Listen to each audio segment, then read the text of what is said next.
Creating a secondary copy to send data off-site ensures that you have full protection of your data if by chance your primary copy is lost or a disaster occurs.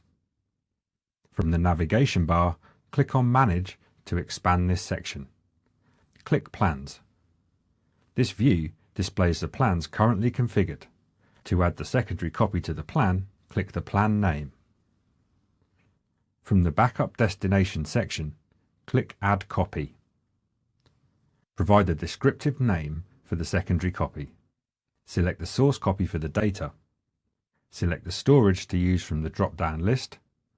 And from the Retention Rules section, set the retention period. Note that the retention can be completely different from the primary copy.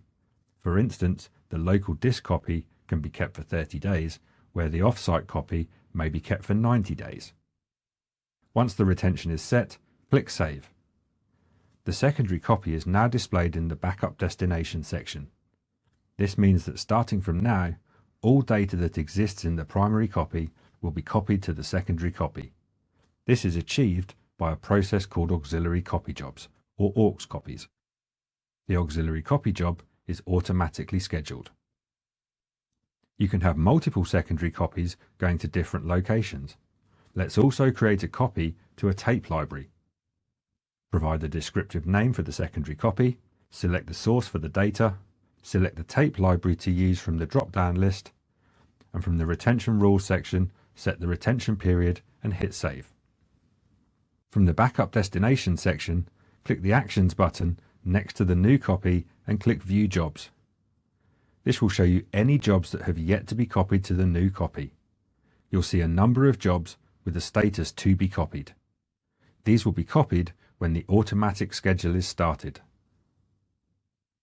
In the RPO settings pane of the Copy Overview page, you can see the secondary copy schedule is set to automatic.